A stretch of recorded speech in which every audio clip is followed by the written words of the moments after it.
Welcome to Narrative Worlds, and thank you for being here. I'm your host, Kate Elliott. Today's guest is Aliette de Bodard. The goal of this series is to dig into the idea of narrative worlds and the theory and practice of building them. And each month, a guest joins me for a dialogue on a specific aspect of world building. We will talk for about 40 minutes and leave space for questions at the end of the hour. And I'll close the hour by mentioning forthcoming dates, guests, and topics. There is an Ask the Question button at the bottom of the screen to the right. Please use that if you have a specific to the topic question only. I won't be reading chat. I can't do that and also do this. Standard disclaimer, which I say every time. This series is not a goal. It's not a lesson. It's a discussion by professionals about their experience. There's no right answer. There's no secret handshake. If you hear something useful, that's fantastic. And if not, that's also par for the course. So from that, let me introduce today's fabulous guest, Aliette de Bodard, who's written 6 novels, including The Dominion of the Fallen, set in fallen Paris with archangels and magic. Fantastic novels, and a number of novellas, novelettes, and short fiction. She's won multiple Nebulas, multiple British Fantasy Awards, a Locus Award. Her most recent novella out is called Seven of Infinities. It's a fantastic murder mystery and character study set in her Shuya universe.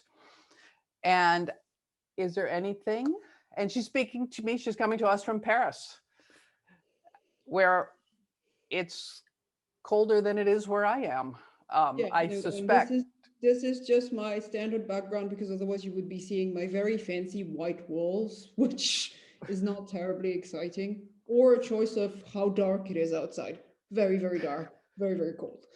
So is there anything you want to add to my introduction of you? I'm also the author of the upcoming Fireheart Tiger, which is coming out from Tor.com Publishing oh my God, 3 weeks, I think. We're getting closer and closer to release all the time. And it's it's a sapphic fantasy inspired by pre-colonial Vietnam, and which deals with a sword lesbian, a diplomat lesbian, a mysterious fire, and lots of court intrigue, politics, and stabbing and kissing.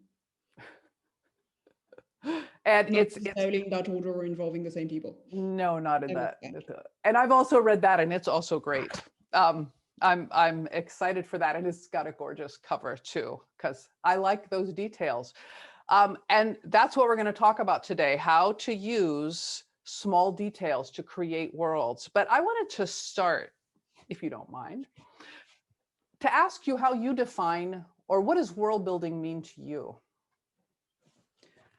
To me, it means so it tends to mean the canvas against which the characters move, but also the characters themselves. I mean, to me, there's kind of, I tend to think of it a little like theater, which I suppose is my sin for, having done amateur theatrics when I was younger. So you have the background that you paint, which is what a lot of people think of as world building, right? The I don't know which planet is where, which emperor is ruling when, macro politics, details, food, culture, what are the major events in the culture, right?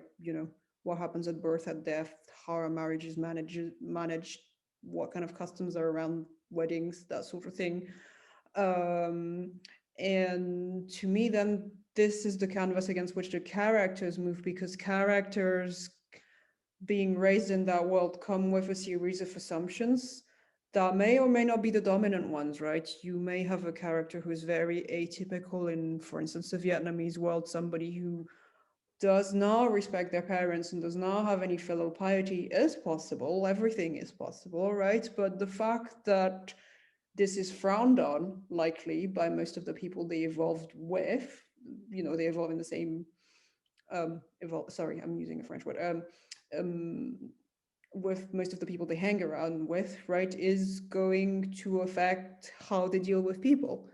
So to me, that's also very interesting to have, and it's an integral part of world building, because a character only makes sense in the context of the world in which they exist. And then you've got plot, which I don't actually throw into the term general world building, but which to me derives from the previously mentioned things. So I tend to go first, what is the canvas, then what are the characters, and ping pong between both, and then go like, okay, what could they be doing now? That's What, relevant. right, and what could they be doing based on who they are and the ways. This is one of the things about detail and character. Um, this idea that a character can't simply be plucked out of one setting and placed into another, because things about that character are going to alter in a different, you know, Yeah. you that who they are is going to, they're not going to be the same person, because as you said, they are the sum of the experience and their assumptions that And come. the reactions that other, Yeah, part of their experiences come from the reactions that other people have to them. And, not just obviously, parents and significant others and people of large importance in their life, but it can be something as trivial as other people they meet for only a couple of hours, and which turn out to have a profound impact on them, because that's also a thing that happens. yeah. So this is interesting, because now we're, I mean, you're bringing us right, I feel like you're bringing us right to the subject of social space and how social space functions with material culture to create to to create the setting, and also to tell the reader, to reveal to the reader. And can you give an example of how you would use that in a story? Sure. I mean, if you, so one of the things I worked with and that I was actually finding really hard personally, with Seven of Infinities, right? The idea, so it's set in the universe, which is a Vietnamese inspired galactic empire. But the particular feature I was interested in was that you had spaceships, and those spaceships being too large to obviously, do anything other than park themselves somewhere in orbit. They're too large and they're structurally unstable, right? So they can't actually, their spaceships built for long haul, right? So they cannot land on a planet or anything with gravity, because it will tear them apart. So they have to remain parked in space somewhere, and then people take shuttles or other forms of landing to get from them to a place where there's gravity. That is not artificial ship gravity. And the idea was that the ships, who are sentient, in order to be able to interact with people outside of just people on the ship, would project an avatar, um, you know, like kind of a social, the presence that we have on the internet and social media, but physical, a kind of physical hologram that would be like, oh, hey, that's me. And the ship in question had a human avatar, because she's very eccentric. And you also had, so if people can do that, I was like, well, if you can do that, you can also do other things, right? If you're capable of creating holograms realistic enough to mimic somebody and interact with that somebody, then you can also have virtual spaces where people interact. And the one thing that I wanted to do was to have those things be totally equal, right? Materials, like, physical space was not intrinsically superior or more real than virtual space. They were different things, and each with their own set of values. And it turns out it's really hard, because I was really tempted every time. I was like, well, the real world, right? The real physical world. And I was like, but in this culture, this does not actually make sense, because it's a culture in which, well, ships exist in the virtual world, and that's as valid as people existing in the real world. And some people exist in the virtual world too, and that's fine, right? Some people who are like really far away or in another habitat don't actually travel between the habitats physically, to just project, and that's it. And so there were a lot of details to sort out, like well, how do ships eat, right? Do they need to? I thought that they would need to in order to partake of the social component of eating rather than they don't actually need the food to sustain them, but they need the food as the way to interact with people. And since they're doing that, they might as well get something else from the food. So they were getting memories from the food instead of getting sustenance. We also get memories with our food, obviously, but we mostly eat it. Well, okay, we eat it because we need it not to starve, but we also eat it because it's pleasant, right? The ship just eats because it's pleasant. Well, right, and we eat for so many other reasons, stress Exactly, yeah, and we eat, eating. I mean, there are so many rituals around food, around the preparation of food, the consumption of food, the hierarchy of food, who can eat what. Yes, who can eat what, everything. food staples. How do there's also there were a series of questions I asked myself in the Suya universe, which was, how do you get the food staples there, right? How do you grow them? What makes for instance, fish sauce, which I imagine you would have in vats in very particular places orbiting a particular star, and that would make it particularly valuable because you needed to get it from a long way around. On a red station drifting, there's a whole subplot about the fish sauce fats, right? Yes. And it's funny that I remember that. Because it was so much a part culturally of the story that it's one of the things that I don't know, like knit it together. Well, I mean, I don't necessarily do everything deliberately, right? There's a lot of things to me that happens on the unconscious level. And I guess, I mean, I don't know if lucky is really the word because things are the way things are, right? But being diaspora is kind of always being very aware of the fact that material culture is actually something that's very contextual, right? We have one set of things that we do at home, and then I was aware from a very young age that the things that were done at home were actually completely different rules from what was happening elsewhere. I have an immigrant mother, and I was an adult before I realized that there were things that were commonplace to me that weren't how other people did them. Yeah, I was 20 when I discovered that my best friend did rice by taking the Uncle Ben's little packets and putting them into boiling water and serving it. At which point I'm afraid that I had the social graces of, something not very good at social graces at all. And I was like horrified and she got vexed. And then we got into that whole thing. And I was like, but, to me, it just had never occurred to me because we always did rice the same way at home, right? My mom we didn't have a rice cooker because I don't know, my mom didn't trust rice cooker or something. But anyway, so she did it on the stove with like the, one measure and a quarter of rice, water for 1 measure of rice, and then she would like cook it in a certain way, which she had taught me, and I assumed that was how everybody consumed rice, right? And it just had never occurred to me until I was 20 that maybe other people did it differently. But see, look how important that even this story, which is a real story from your own childhood, is for people, writers, thinking about how am I going to create a world that will feel real on the page? Yeah, because these are the kinds of details that are actually true to our own lives. Yeah, to me, a lot of these are the kind of things that you find in, you find in fiction, those kind of reactions as well. I mean, one of the things that I find absolutely fascinating as well is managing how you have different cultures or subcultures who are meeting each other and then kind of having different ways of dealing with things, right? So in Seven of Infinities, the main character is an impoverished, down on her luck scholar who doesn't come from money, right? And who therefore is like acutely aware of where everyone is in regards to her and has to continually and constantly project the fact that she's one of, the higher social class, in fact she's not, right?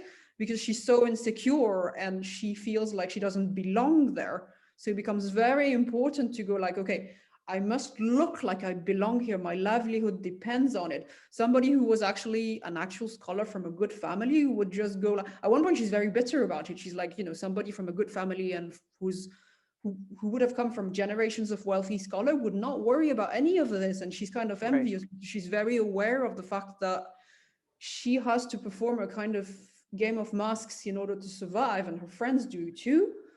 But everybody else is just waltzing through life like with much more ease, right? And living on a different status level and with different concerns. Whereas her counterpart, who's the sentient spaceship, who is actually not a scholar at all, because, you know, this is a heist. So she's actually a retired thief who then, you know, gets bored and gets drawn into a murder investigation. And she's a, As one does. as one does, right? Well, it needed a plot, right? Remember, we were talking about plot. It needed something to get things moving, but the ship is always considering people in terms of, can she con them? Can she rob them? And if not, where does she place them on the social scale in order to match them in terms of who she addresses, right? So it's a very different thing, right? She's not projecting a single image. She's very aware that she can literally be anyone, and she's mentally rifling through, you know, the equivalent of a fanned out hand of cards and going like, okay, well, I need to take my accent down, and not just a scene where she faces off another thief. And she takes, when she realizes this, when she realizes that, you know, it doesn't have anything to do about scholars or anything, it's just like a petty thief, she takes it down 3 notches consciously. She goes like, okay, this is not the right tone. The right tone is thieves slang. It's like, who the fuck are you, you snotty-faced larva, and how dare you impinge on my territory? And so, you know, I kind of love that little detail of how, you know, you have, there's a lot of things that I do on Twitter which have to do with language and the way that language is being used. So it's partly how language is being used in universe, right? The fact that a lot of what I write comes from Vietnamese, which had a very different structure and very different way of looking at things. For instance, you know, English only has you as a pronoun, and that's it, really, right? If I have to address someone in Vietnamese, I'm going to need to pick a pronoun, an I-you pronoun pair, right? So I'm going to need to do that based on my age, the age of my age and gender, the age and gender of the speaker, and how much respect I think that they're getting granted, essentially, right? Because some professions are worth a notch more, like doctor or teacher or anything that is, you know, and, you know, the fact that these are worth more a notch, right, tells you something about the culture as well. Exactly. Right? And I play with that as well in the Suya stories, where some professions are worth more a notch, but they're not necessarily the same ones as Vietnamese, right? The traditional Vietnamese culture, if there is such a thing. I'm not getting into the whole subculture thing. So the point, though, is that I will not address somebody who's, say, 80 years old and very respectable. I will address, you know, I will be Conway's child, and I will address them as Ba, which is grandmother. So a very respectful term for an old lady. I will not have the same mode of address with someone with whom I'm super friendly and super intimate. I will just go like, yeah, which is elder sister, if they're older than me. And if, you know, when they're within a few years, it gets very tricky to go like, it's like judging date of birth. Kind of, it's very important to know who's elder, because there is always an eldest. And then I'll be, you know, I'll be younger, right? Younger sister, so M, or we can flip it if the age flips. And so I have to get that across in the world building, because life is unfair, and I'm writing for a mostly Western Anglophone audience who, if I don't stop and explain, will assume that my fucking lovers are committing incest. Sorry for the swearing, but I've had like this particular criticism a lot. I'm getting a little tired about it. I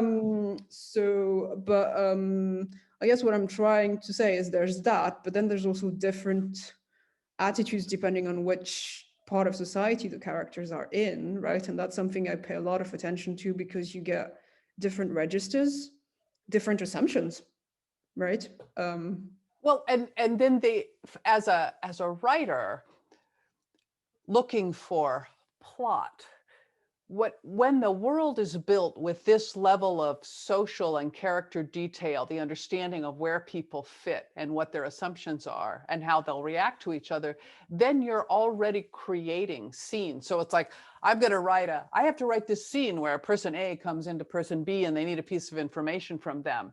And they can walk in like in a in a game with no extras, right? And say, where's the letter? Oh, here's the letter, right? So there's your thing. But when you have this level of layer and for you as the writer, this level of understanding, then that scene itself can have confrontation, or it can have collaboration, or it can have a conflict, or it can have tension because of what's already built in. Yeah, and because it's like, I've worked out the rule book, and now they're mostly the playing following the rule book or setting fire to the rule book if need be, but setting fire to the rule book again has consequences. And I mean, there's a lot of, I don't know, to me it's full of really interesting things. And so when I was teaching writing excuses, I broke down world building into there's the which way am I doing this? There's the very large, very deep underlying assumptions that you about your own culture that you're probably very unaware of unless you actually make a conscious effort to stop and think about it, right? Why Right. is filial piety really important to me? Oh, because Confucianism is a bedrock and filial piety is really important in Confucian culture and it's there, right? Or why does France have such a complicated relationship with revolutions? Well, because of the French Revolution. So generally, we're talking about things that have happened enough time ago that they've become part of, it's like fossils, right? They've become part of that bedrock very deep, That's a great where way to things phrase have ossified, and like not only ossified, but the bones have gone away, and all you've got is the imprint, and then even that imprint is not there unless you go and dig for it, right? Then you have general. I'm gonna miss a layer there. I know there were four, but You can come back when it'll you come remember. back. But Like, oh yeah. yeah, then you're gonna have um, general attitudes to life and death, and what constitutes a good life, societal expectations. So, what constitutes a good life? Why is my family so obsessed with the fact that one should be a doctor and an engineer? Well, there are cultural reasons for that and familiar reasons, which some, both from the individuality of the family and of the culture, right? But so in the world building, it becomes, okay, so for this character, what would be a prestigious job? What would be a prestigious life outcome? And what would be a failure? And that's going to depend on the character themselves as an individual, on the character as a member of a social group, on the character as a member of an entire world and society, right? So intersection of a lot of different things. Then you're going to have what I think of as rituals of passage. So weddings. A French Catholic wedding, for instance, happens first at the town hall, because everybody's got to get married in the town hall in France. Why do we get married at the town hall in France is, bedrock things. You need to go all the way down, but you don't need to know that in order to be able to describe it. So if I have a society, okay, where do they get married and why, right? And then if you want to have a Catholic wedding, it's followed by a wedding at the church. And then it's followed by a reception to which you generally invite everyone, right? Extended family, all that. And then a dinner that's more for intimates, right?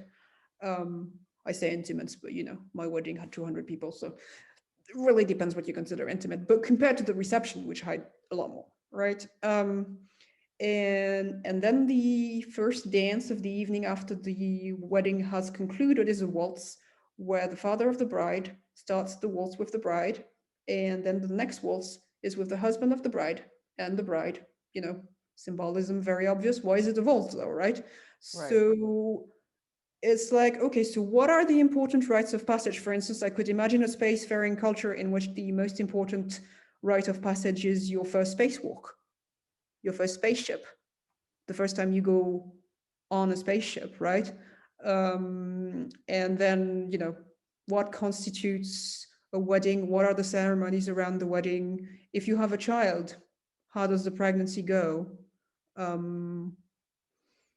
how does daily worship happen? So I had the story, and Beneath Ceaseless Skies, salvaging of ghosts, in which the main character's two mothers had died in space and had become living ancestors who were being worshipped by the rest of the crew, right? And this is indicative of a particular way of considering people, right? First off, that you still have a religion, and second off, that religion evolves this pantheon as people, enter it through acts, right? And in this case, the act is that they went deeper than anyone into deep space, which is that kind of timeless zone which is used for space travel, right? So that also tells you something about what is considered, worthy of ascension and worthy of being worshipped. So that in turns tells you things about the culture. And that's just a detail, right? That was 2 sentences. It's like, now they have their own altar somewhere on a ship somewhere, and their daughter is feeling very uneasy about it. So that tells you something about the culture. In a sentence, I've told you something about the culture, and I've also told you something about the daughter, right? And the daughter and her relationship to her mothers. In this case, she's kind of feeling a little squicked out by it because she knew them as people, and she's having a hard time reconciling with the idea that she's not the only person to whom they're meaningful currently. It's not the ancestor worship per se, right? She's perfectly fine with this because that's her culture, but it's the idea that it's this crowd of other people whom she has to share that with, and that tells you something about her as a person, right? Which is in this case intensely private. And that stuff, I wish I could say all of this was planned. I just threw this in as I was going, on my way to the ending, but I think though that having stopped to do the entire world building before that gave me the kind of terrarium in which, all those plants and flowers grew, and I could just pick one when I needed one, right? Okay. Well, yeah, I mean, one of the reasons I'm not a person who I can't like create a notebook before I start writing. I've created my world and it's got everything, my timeline and my history and all my customs. And now I'm going to start writing because I need that interplay. I need to know basic things before I start writing, but I discover things as I go. And then eventually I reach a point where toward the end, as you said, stuff will link up that I'm not consciously aware of. And I'll go, oh, of course, that's what would happen. It's amazing how things solve themselves once you've created a dense enough tapestry, solutions grow out of it, I think. No, I agree. And then the very last thing is the smallest details, right? Which is people are going to sit down for a meal. What are they sitting down around? People are going to go in someone's house. What are we talking about? What is in the house? What happens when you enter the house? Do you take your shoes off? Do you, I don't know. Do you get welcome with a cup of tea that, a bot cooked for you, a bot heated up for you? Did you submit beforehand your food preferences, and are those food preferences now exactly being served to you? Different possibilities, and they all say something about A, the culture, and B, the relationship that the characters have with each other. Clothes, ways of greeting each other, right? What is valued and what is not valued, right? Because for instance, in American culture is considered, very, and to some extent in French culture, right? If you're not meeting someone nice, you're being very shifty. If I did that, to my very traditional Vietnamese family, I would get like shot out of the room faster than anything because it's a lack of respect, meeting someone's eyes. Right. I in Hawaii, when you are introduced to someone who is important, like if I met the woman I paddle with, she introduced me to her nieces who were visiting, of course, we did the thing where you give a kiss, right, to the cheek. That's how you do it. And I was visiting my sister on the mainland, and someone she was in a band with, who she knew well and was someone who was important to her, came to the door. And she goes, oh, this is my friend, whatever her name was, you know, and I could tell that there was a closeness here. And she'd also talked about this woman before as well. And so I took a step in, right? Just without thinking, I took a step in, and she stepped back from me. Yeah. Because I had entered her space. And she was like, that was weird. And I'm like, wait, you know, reconfigure. Gotta, but that's also, again, as writers, we can also take all these levels. Yeah, there's a scene in Seven of Affinities where the main character puts on a spacesuit and has to go outside with the spacesuit in order to get close enough to a shipwreck, right? She shuttled there in a shuttle, but then there are too many debris and the shuttle is not maneuverable enough, so she has to strip down, put on the spacesuit and go there. And as she goes out, right, what goes through her head is, well, we did these exercises like, you know, like fire drills, right? Just what to do in case, because she was raised on a space habitat. Well, we all did these when we were kids, right? What to do if your space habitat suddenly decompresses? Right. Run for the spacesuit and then, you know, put on the spacesuit and then, you know, learn to actually direct yourself and go around with the spacesuit in vacuum, which is a different thing. And now she's like, yeah, right, I'm really rusty though. really rusty. I have not had cause to use that training in a while. And so again, you know, that tells you something both about the character and about the kind of universe where, well, putting on a spacesuit is not an extraordinary occurrence. However, it's uncommon enough because it's, you know, your plan B. Your plan A is being uninhabited with enough oxygen and enough gravity that you don't have to worry about the spacesuit. And it's also a way to understand what dangers are in any given milieu you're in. For example, I have, as you know, I have a son in the Navy, and there's one thing that what does a ship fear, especially in war, but what does a ship fear more than anything else? Fire. And every sailor is trained. They all have their specialties, and they don't learn how to, you know, the one who's doing the radar doesn't learn how to fire the guns, right? And the one who navigates doesn't know how to, he never cooks, I don't know, whatever, right? But they all learn how to fight fire because they all have to be able to fight fire. And that's also one of those details that gives that sense that tells the reader that's true to the story, but also tells the reader something that's important as well. Let me ask you a question. Yeah. As you begin writing, and of course you have been working in universes where you've told more than one story in the Dominion of the Fallen and in the show, you told multiple stories, but you know, readers are coming in to this story. Maybe they've read some of the stories before, maybe as with Tea Master and the Detective, which is a retelling of Sherlock Holmes, a fantastic novella, that maybe you're getting new readers who haven't been in this universe before. And this is one of the hardest things for writers, without info dumping. Here, let me tell you all the things you need to know. How do you slowly introduce details in a way that will keep them reading, but also give them information they need to see that this isn't Victorian London Sherlock Holmes?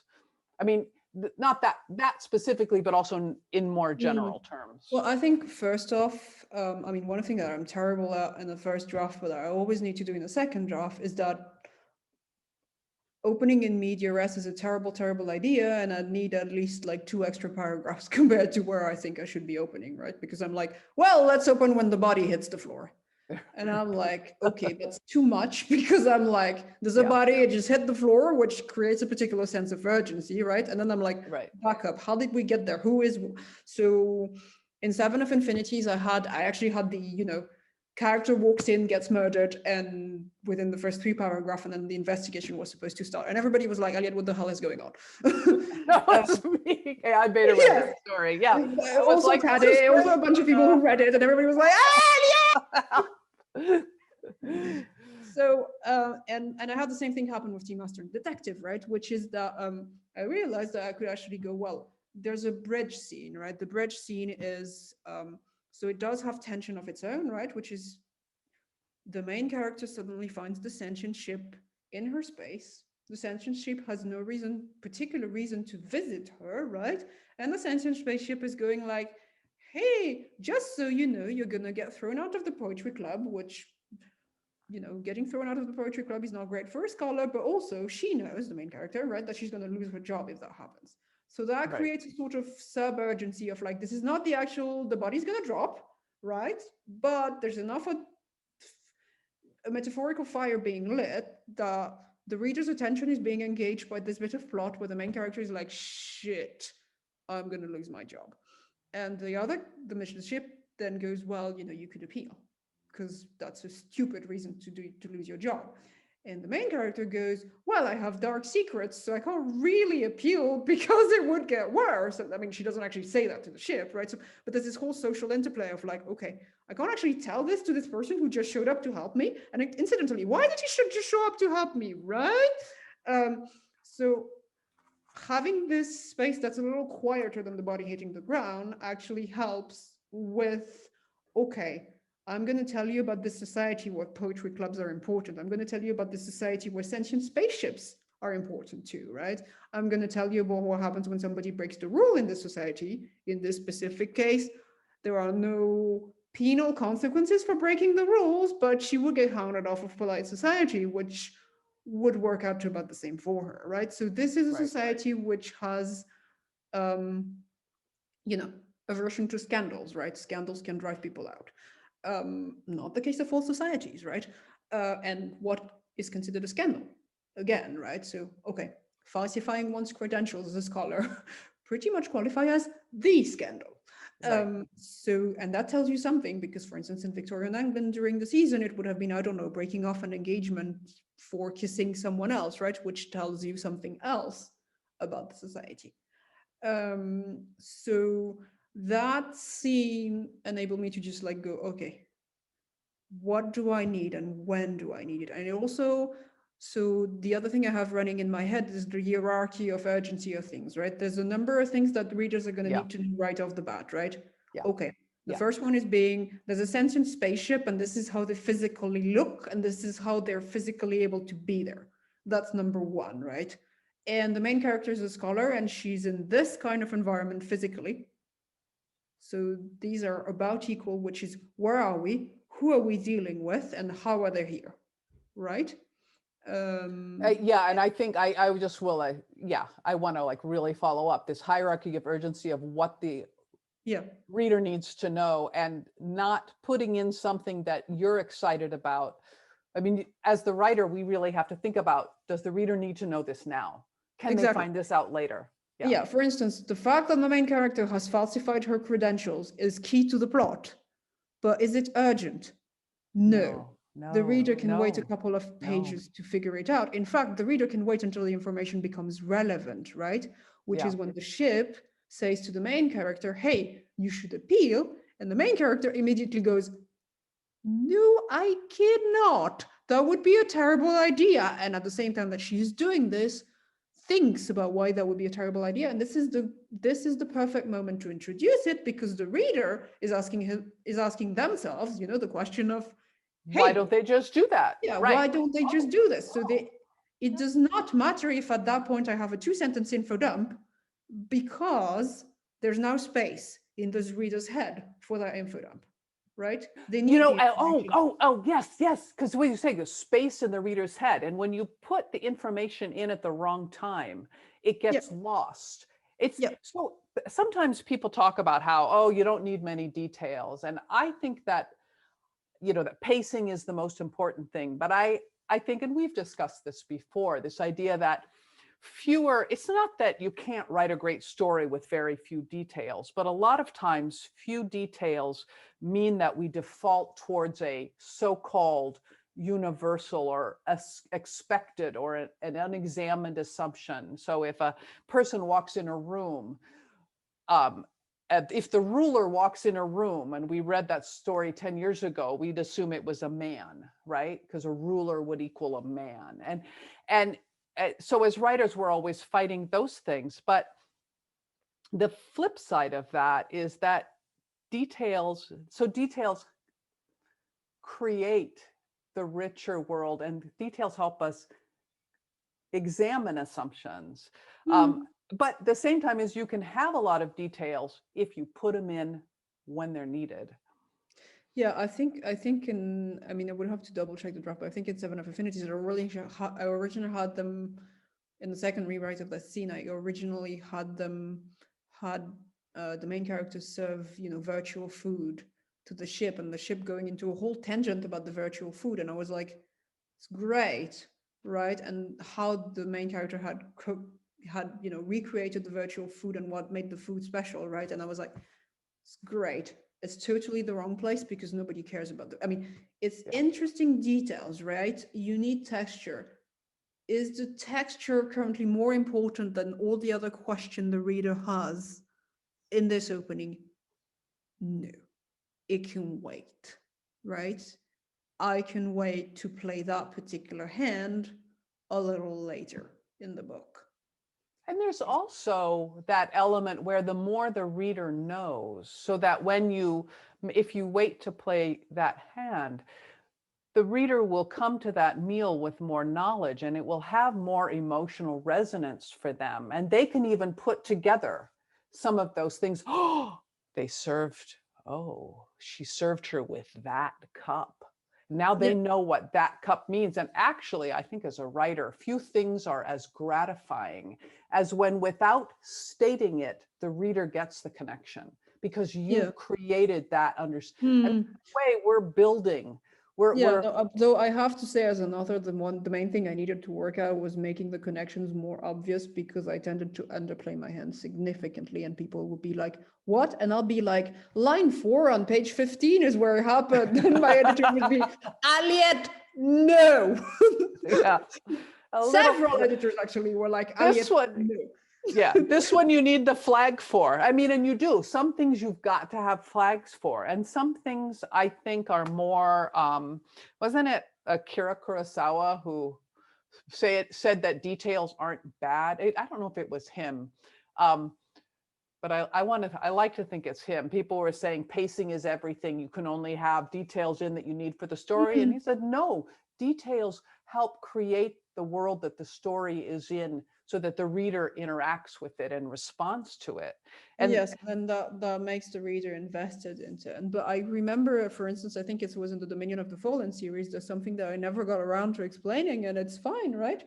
I think it's specifically, if you want to resurrect the Fallen, you need to actually exhaust all of the magic that they have left in the world right there. So the idea of Dominion of the Fallen was that the fallen angels had magic that you could infuse artifacts with, right? And then you could reuse that magic. Other people could reuse that magic without being themselves fallen angels. And there is at one point a spell of resurrection, which brings a fallen back from the dead after they're gone. And it can only be cast when there are no more artifacts left. And so I think it's in book 1 where the main character, like one of the characters, exhausts the very last artifact of a particular character, right? And she actually says it's the very last artifact, and she completely drains it of its magic. And the character gets resurrected about 3 to 4 chapters later. And I never actually say it, but that's the reason. Why it couldn't happen earlier. I'm gonna go to a question. We have one question so far. Anybody who wants to ask a question, please do. Carol asks, I love the idea that small details of a scene and the character interaction can reveal a lot because of the background we've defined about the world. But how can we be sure, and we've kind of been talking about this, how can we be sure that we've revealed enough of the background for the reader to understand these implications? I think to me it works out for how, at a given time, what are the questions that the reader is likely to be asking themselves, and have they been answered, right? And so especially in the beginning, where a lot of information is being lined up in a very short amount of time, I find, like a lot of information about the world building gets lined up in the first, I don't know, fourth or third of the book. And then you get information about the world building, but with a different slant for me, which is more like it advances character or it advances plot, right? And so in that first third or fourth of the book, I generally try to make sure that, okay, what did I not make clear enough, right? Did the answer to that question ever get answered? Is this chronology clear enough, for instance, right? This event happened. Yeah. Is it clear enough Yeah. that it happened 5 years ago? Is it important that it happened 5 years ago, or actually do we just not care, right? Yeah. And in a lot of cases, actually, you don't care that it was 5 years ago. You just care that it was sometime in the past.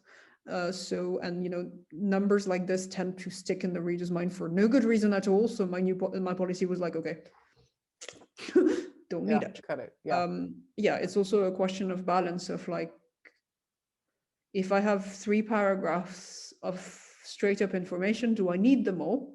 And are they being conveyed at a time when the reader is likely to want the information, which is going to make them more likely to actually read the paragraph? Or am I just, I suffered for this research, I'm going to make you suffer currently. Or I'm just so excited about it. I just want to share it all with you. But then the other thing with giving too much information, but part of it is also giving out information in discrete chunks. Because if I give you 3 chunks, you're not going to remember all 3 chunks. So as a reader, I can't process all 3 chunks, but I can process 1 chunk. So even if I decide that I have to have 2 of those 3 chunks, I can separate them.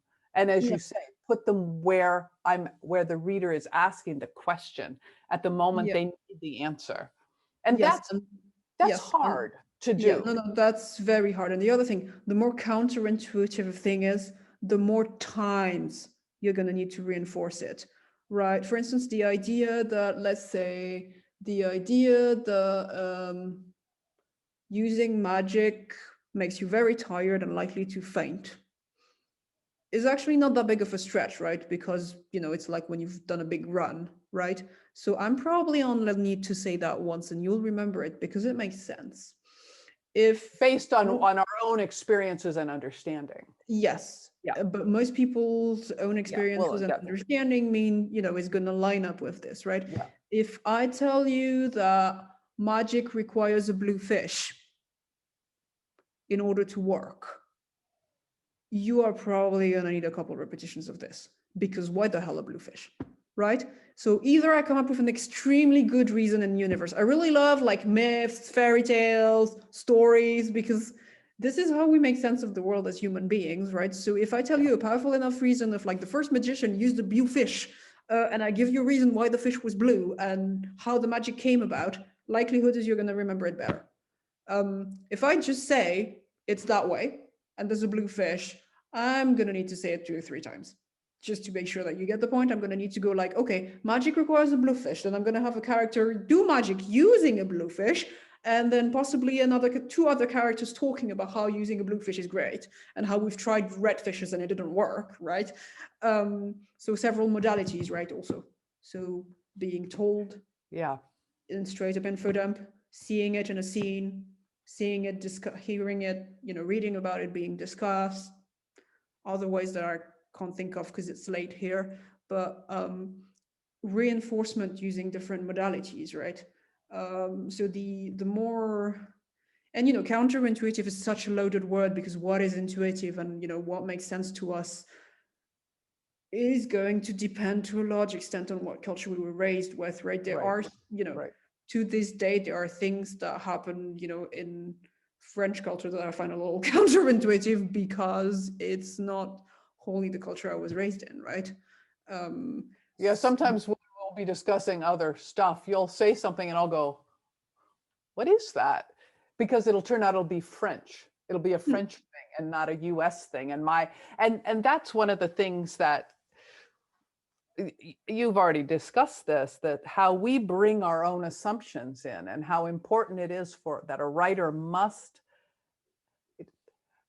I always say it's fine to write a story that is modern people in fancy dress in some fantasy or science fiction world if that's deliberately what you want to do. I don't have a problem with that. If that's entertaining for readers and writers, that's fantastic. It's just if you're trying to create a world, then you've got to excavate your own assumptions and say, is this really how they would react? Yeah. So yeah, I mean, we can think of many examples from fantasy and science fiction novels where people are just replaying things that they haven't thought through. No. And I mean, the closer you are to the dominant culture, the less likely you actually are to have questioned those assumptions. Because, one of the things, I mean, my own personal experience of being diaspora is that, yeah, you get two cultures for the price of one anywhere, right? Because I get my own culture, which I got from being raised, and then I have to navigate the other one, the dominant one, because I mean, it's not like I can ignore it. It's just, so, and a lot of people, especially in the dominant culture, just assume that, why would a diaspora person know about French culture? And I'm like, hey, people, try living in France without being aware of, the white French culture. You're not going to survive for 2 minutes. You're not, no. Yeah, exactly. It's just not.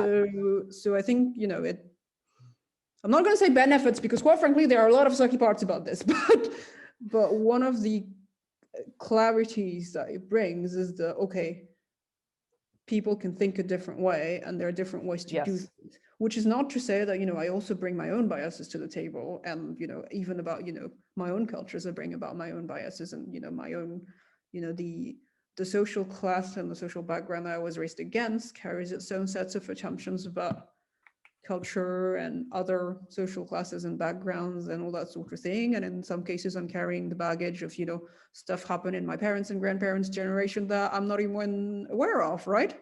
That I'm aware of, but very distantly. And it's like, I come home and my grandmother grills me about where my friend is from. And I'm like, oh, the Vietnamese American War, right? Yeah, no, she's from the South. She's from the South. And, it's baggage that is not quite mine, right? But if I don't stop, I'm still going to take it with me. Yeah, but we're always, and that's one of the keys to me to writing character, to circle back to where we started with this idea that characters aren't unattached to their setting. They're not unattached to social spaces. They're not unattached to material culture. They're not widgets. They are that.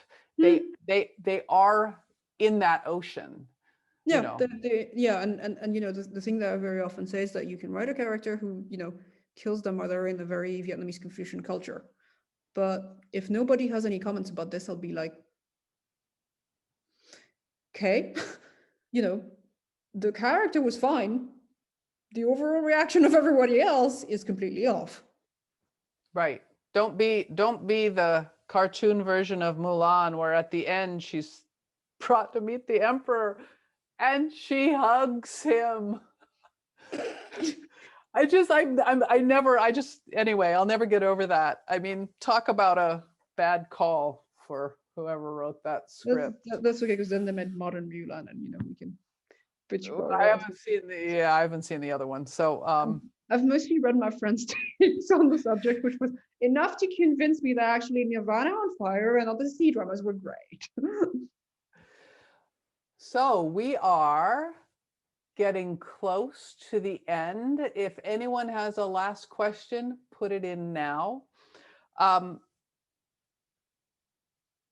you have any last things you'd like to say to either the people with us today and the people who may be watching this on the YouTube channel in the future?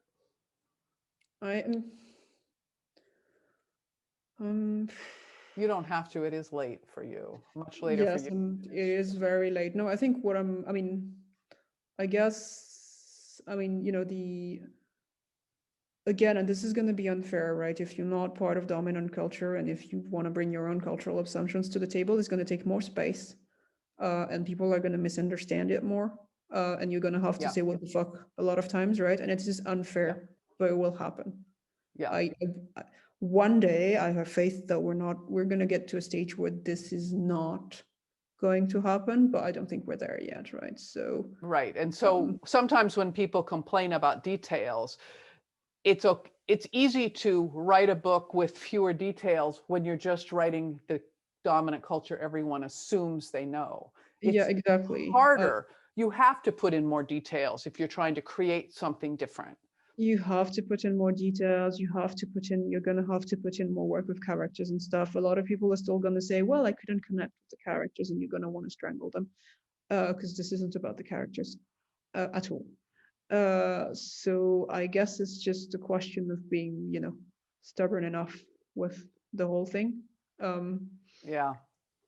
Yeah, being stubborn enough. I think that's a good place to wrap up, frankly, because isn't that writing in general, or life maybe? Both. It's that Both, gift, yeah. from what's that thing, the conquistador thing, where they look at each other and they go both. Oh yeah. So I'm going to close with one sentence from Akira Kurosawa, because I'm going to watch all his films this year chronologically. He says, look for the details that contribute to the reality. It's a good I sentence. love that. Yeah, well, he was who he was. Okay, so we have, I'm going to do a little bit of housekeeping for